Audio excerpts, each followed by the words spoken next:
गुलाब का घमंड। वसंत ऋतु में जंगल के बीचों बीच लगा गुलाब रोज का पौधा अपने फूलों की सुंदरता पर इठला रहा था।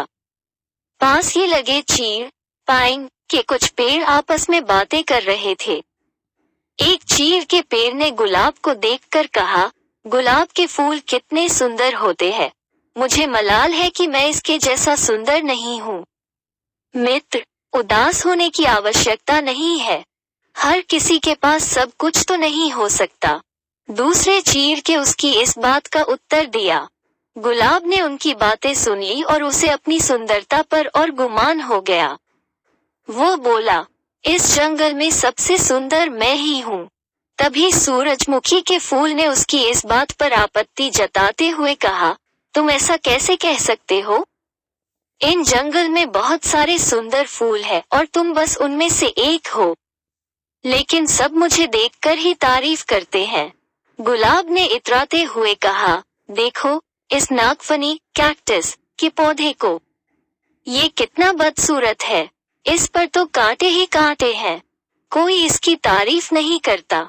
ये तुम किस तरह की बात कर रही हो? अब की बार चीड़ का पेड़ बोला, तुम में भी तो कांटे हैं, लेकिन फिर भी तुम सुंदर हो। गुलाब को इस बात पर गुस्सा आ गया। तुम्हें तो सुंदरता का मतलब ही नहीं पता।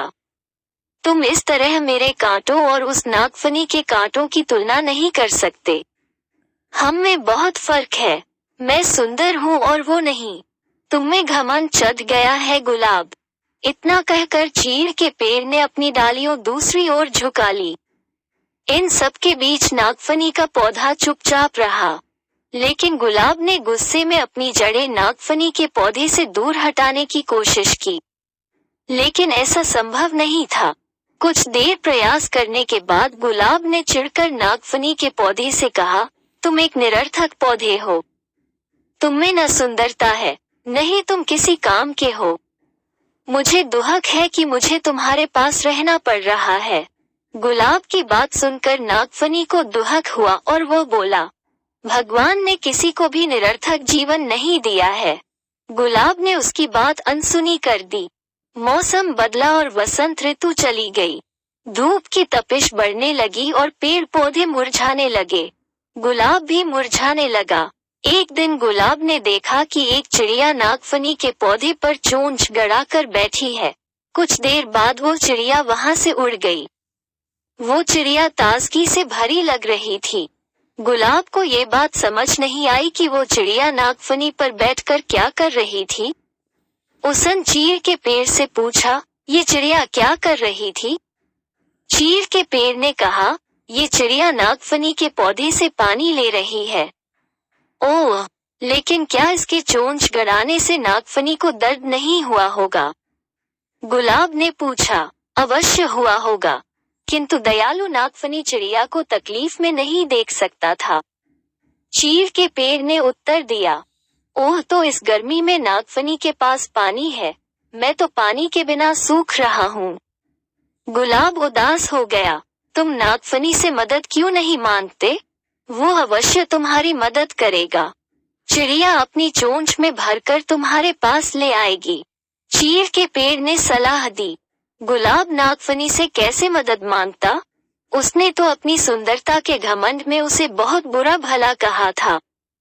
लेकिन तेज धूप में अपना जीवन बचाने के लिए आखिरकार एक दिन उसने नागफनी से मदद मांग ही ली। नागफनी दयालु था। वो मदद के लिए फौरन राजी हो गया। चिड़िया भी मदद को आगे आई। उसने नागफनी से पानी चूसा और अपनी चोंच में भरकर गुलाब के पौधे की जड़ों में डाल दिया। गुलाब का पौधा फिर से तरोताजा हो गया। गुलाब को समझ आ गया था कि किसी को देखकर उसके बारे में राय नहीं बनानी चाहिए। उसने नागफनी से माफी मांग ली। सीख एक, किसी की शक्ल देखकर कोई राय नहीं बनानी चाहिए। इंसान की बाहरी सुंदरता नहीं, बल्कि आंतरिक सुंदरता मायने रखती है। 2. हर किसी को भगवान ने अलग अलग गुणों से नवाजा है, इसलिए अपने गुणों पर अभिमान मत करो। एक दूसरे की सहायता से ही जीवन आगे बढ़ता है। हानि, अगर आपको हमारा वीडियो अच्छा लगा तो सब्सक्राइब करें और शेयर करें।